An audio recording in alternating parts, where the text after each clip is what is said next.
ದೇವರ ನಾಮಕ್ಕೆ ಸ್ತೋತ್ರವಾಗಲಿ. ಇವತ್ತು ನಾವು ಲೂಕನ ಸುವಾರ್ತೆ 16ನೇ ಅಧ್ಯಾಯ 19ನೇ ವಚನದಿಂದ 32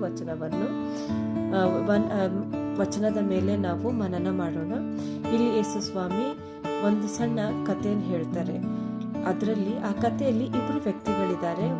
ಒಬ್ಬ ಐಶ್ವರ್ಯವಂತನು, ಇನ್ನೊಬ್ಬ ಬಡ ವ್ಯಕ್ತಿ ಹೆಸರು ಲಾಜರಸ್. ಆ ಬಡ ವ್ಯಕ್ತಿ ಇಷ್ಟು ಬಡವನಾಗಿದ್ದ ಅಂತ ಹೇಳಿದ್ರೆ, ಲಾಜರನ್ನು ಊಟ ಮಾಡ್ಬೇಕಾದ್ರೆ ಅವನ್ ಅಟ್ಲೀಸ್ಟ್ ಒಂದು ತುಂಡು ನನ್ನ ಹತ್ರ ಬಂದ್ರೆ ನಾನು ಅದನ್ನ ತಿಂತೀನಿ. ಅವನ ಮೈ ಮೇಲೆ ಎಲ್ಲ ಹುಣ್ಣಿತ್ತು. ಆ ಹುಣ್ಣು ಏನಾಗ್ತಿತ್ತು, ನಾಯಿಗಳು ಬಂದು ಸಹ ನೆಕ್ತಿದ್ರು. ಅಂತಹ ಪರಿಸ್ಥಿತಿಯಲ್ಲಿ ಅವನಿದ್ದ. ಆದ್ರೆ ಅವನು ದೇವರ ಸನ್ನಿಧಾನದಲ್ಲಿ ದೇವರನ್ನು ನಂಬಿಕೊಂಡು ನಂಬಿಗಸ್ತನಾಗಿದ್ದ.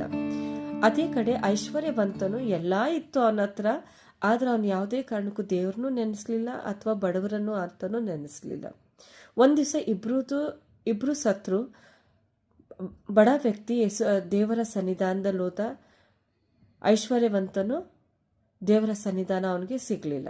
ಹೀಗಿರುವುದರಿಂದ ಐಶ್ವರ್ಯವಂತನು ಲಾಜರಸ್ನ ನೋಡ್ತಾನೆ. ಅವನು ಹೇಳ್ತಾನೆ, ಅಬ್ರಾಹ್ಮ್ಗೆ ಹೇಳ್ತಾನೆ, ಪ್ಲೀಸ್ ಅವ್ನು ಕಳಿಸು, ನನಗೆ ಭಾಳ ಬಾಯಾರಿಕೆ ಆಗ್ತಾ ಇದೆ, ಅಟ್ಲೀಸ್ಟ್ ಅವ್ನು ನನಗೊಂದು ಸ್ವಲ್ಪ ನೀರಾದ್ರೂ ಕೊಡ್ಲಿ ನನಗೆ ಅಂತೇಳಿ. ಅದು ಅಬ್ರಾಹ್ಮ್ ಹೇಳ್ತಾನೆ, ಅದು ಸಾಧ್ಯ ಇಲ್ಲ ಅಂತೇಳಿ. ಮತ್ತೆ ಐಶ್ವರ್ಯ ವ್ಯಕ್ತಿ ಹೇಳ್ತಾನೆ, ನನ್ನ ಅಣ್ಣ ತಮ್ಮಂದಿರ ಹತ್ರ ಇವನ್ನ ಕಳಿಸು, ನೀನು ಏಂಜಲ್ಸ್ನ ಕಳಿಸು, ಅಟ್ಲೀಸ್ಟ್ ಹೋಗಿ ಅವ್ರಿಗೆ ಏನು ಸರಿ ಏನು ತಪ್ಪು ಅಂತ ಆದ್ರೂ ಹೇಳಿ ಬರಲಿ, ಅವರಾದ್ರೂ ದೇವ್ರ ರಾಜ್ಯನ ಹೊಂದ್ಕೊಳ್ಳಿ. ಆಗ ಅಬ್ರಾಹ್ಮ್ ಹೇಳ್ತಾನೆ, ಅವ್ರಿಗೆ ದೇವರ ವಾಕ್ಯ ಉಂಟು, ಅವ್ರ ಹತ್ರ ಪ್ರವಾದನೆಗಳಿದ್ದಾರೆ, ಅವ್ರನ್ನ ಕೇಳಿ ಆ ಮಾರ್ಗದಲ್ಲಿ ಅವ್ರು ನಡೀಲಿ, ಆದರೆ ನಾನು ಇಲ್ಲಿಂದ ಯಾರನ್ನೂ ಕಳಿಸೋದಿಲ್ಲ ಅಂಥೇಳಿ ಅಬ್ರಾಹ್ಮ್ ಹೇಳ್ತಾನೆ.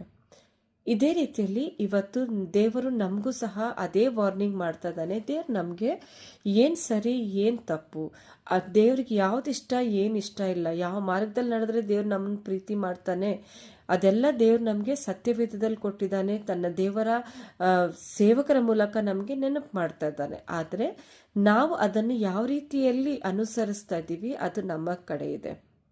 ನಮಗೆ ಒಂದು ವೇಳೆ ದೇವ್ರ ಸನ್ನಿಧಾನದಲ್ಲಿ ಇಟರ್ನಲ್ ಲೈಫ್ ಬೇಕಾದರೆ ಅಥವಾ ಸ್ವರ್ಗ ನಮಗೆ ಬೇಕಾದ್ರೆ ನಮಗೆ ಬೈಬಲ್ ಅಲ್ಲಿರುವಂತಹ ವಚನವನ್ನು ಫಾಲೋ ಮಾಡಬೇಕು. ದೇವ್ರು ನಮ್ಗೆ ಯಾವ ಮಾರ್ಗದಲ್ಲಿ ನಡೆಸ್ತಾ ಇದ್ದಾನೋ ಅದನ್ನು ನಾವು ಅರ್ಥ ಮಾಡಿಕೊಂಡು ನಡಿಬೇಕು. ಹಾಗಾಗುವಂತೆ ದೇವರು ನಮಗೆ ಬುದ್ಧಿ ಜ್ಞಾನವನ್ನು ಕೊಡಲಿ. ಮತ್ತು ನಾವು ದೇವ್ರ ಸನ್ನಿಧಾನದಲ್ಲಿ ಹೆಚ್ಚೆಚ್ಚಾಗಿ ಬೈಬಲ್ ಓದಿ ದೇವರಿಗೆ ನಾವು ಬೇಡ್ಕೊಳ್ಳೋಣ ಕಿ ದೇವರೇ ನಿನ್ನ ಮಾರ್ಗದಲ್ಲಿ ನಡೆಸು.